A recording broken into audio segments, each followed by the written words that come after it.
नमस्कार, मी Tejal. Healthy and tasty रेसिपीजमध्ये आपलं स्वागत आहे. आज आपण पाहणार आहोत मालवणी सोलकढी. आपल्या कोकणातील प्रसिद्ध पेय म्हणजे सोलकढी होय.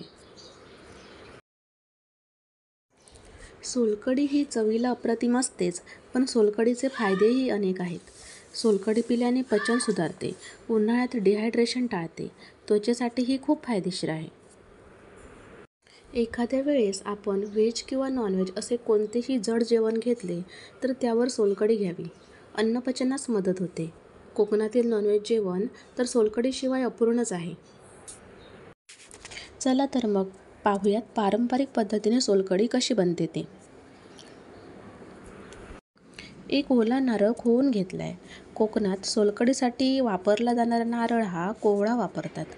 म्हणजेच पूर्ण शहाळाही नाही किंवा पूर्ण तयार नारळही नाही. इथे शहरात असं नारळ भेटणं कठीण आहे.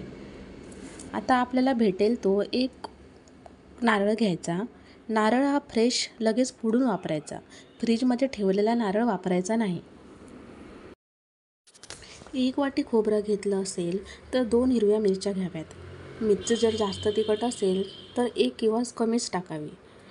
मिरची जर जास्त झाली तर सोलकढी पिताना ठसका लागू शकतो.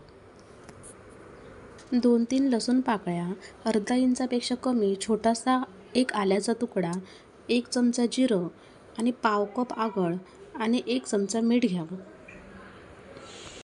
कोकम आगळ नसेल तर 8-9 कोकम पाण्यात भिजत घालून त्याचा रस वापरू शकता.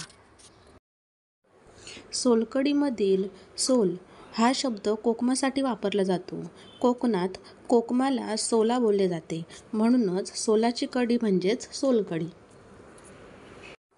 सर्वप्रथम मिक्सरच्या भांड्यामध्ये ओलं खोबरं, जिरं, मिरची, लसूण घेऊन थोडं पाणी टाकून छान बारीक पेस्ट करून घ्यायचं. खोबरं थोडं थोडं पाणी घालून छान बारीक करून घेतलंय. आता हे आपण गाळून घेऊया. एका पातेल्यावर चाळणी ठेवली. पुरणपोळीचं पुरण करायची चाळणीही वापरू शकता किंवा त्यावरती स्वच्छ कॉटनचा कपडा ठेवून त्यातून हे गाळून घेऊ शकता. त्यानंतर मिक्सरमध्ये वाटून घेतलेलं खोबरं या चाळणीमध्ये ओतायचं व गाळून घ्यायचं. असं व्हिडिओत दाखवल्याप्रमाणे हाताने चाळणीवर हळूहळू दाबून त्यातील दूध गाळून घ्यायचं. या खोबऱ्यात अजूनही दूध शिल्लक आहे, म्हणून मी हे खोबरं पुन्हा एकदा मिक्सरच्या भांड्यामध्ये घेते आणि थोडं पाणी टाकून मिक्सरच्या भांड्यामध्ये बारीक लावून घेते. पुन्हा एकदा हे मिश्रण चाळणीमधून नीट गाळून घ्यायचं आहे.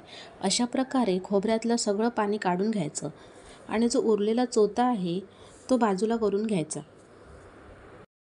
जर अजूनही यामध्ये दूध शिल्लक आहे असं वाटत असल्यास त्यात थोडे थोडे खोबरे हातात घेऊन मुठीच्या सहाय्याने व्हिडिओत दाखवल्याप्रमाणे पूर्णपणे खोबऱ्यातील पाणी निथळून घ्यायचं आहे. वरती जो उरलेला खोबऱ्याचा चोथा राहतो तो टाकून द्यायचा. तुम्ही पाहू शकता, आता आपण नारळाचं दूध काढून घेतलं आहे. हे दूध तुम्हाला जर घट्ट वाटत असेल तर त्यात तुम्ही पाणी टाकू शकता. आता हे दूध परफेक्ट बनलं आहे. ना जास्त पातळ आहे किंवा ना जास्त घट्ट आहे. आता यामध्ये पाव कप कोकमचं आगळ टाकायचं आहे. तुम्हाला जर अंदाज समजायला जड जात असेल तर तुम्ही थोडं थोडं आगळ टाकू शकता आणि एका पेल्यात घेऊन चाकून बघू शकता. जितकं तुम्हाला आंबट पाहिजे तेवढं तुम्ही आगळ टाकून घ्या. चवीनुसार मीठ टाकायचं. सोलकढीमध्ये कलरसाठी अजून काहीही टाकलेले नाही आहे, तरी पण सोलकढीला छान कलर आला आहे. कोकणात जेव्हा ताजी ताजी कोकमाची सोलकढी बनवतात तेव्हा त्याला असाच छान कलर येतो. कधी तुम्हाला आगळ चांगल्या कंपनीचं नाही मिळालं किंवा त्या आगळाला कलर नाही आला पण चव आंबट आहे तर त्यात तुम्ही वाटण करताना म्हणजे जेव्हा आपण खोबरं मिक्सरला लावतो तेव्हा त्याच्यात 2 तुकडे बिटाचे टाका, म्हणजे कलर छान येईल. आता यामध्ये बारीक केलेली कोथिंबीर टाकायची आणि 1 तास सोलकढी थंड होण्यासाठी फ्रीजमध्ये ठेवून द्यायची.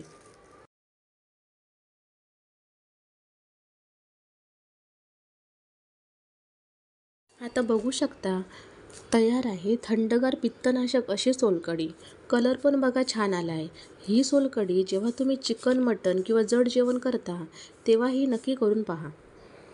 ह्या उन्हाळ्यात ही सोलकढी मी दाखवलेल्या मालवणी पद्धतीमध्ये नक्की करून पहा आणि कशी झाली ते कमेंटमध्ये सांगा. रेसिपी पूर्ण पाहिल्याबद्दल खूप खूप धन्यवाद. जर तुम्हाला आपल्या रेसिपीज आवडत असतील तर एक लाईक करा, रेसिपी शेअर करा आणि तुम्ही जर या चॅनलवर नवीन असाल तर या चॅनलला सबस्क्राईब करायला विसरू नका.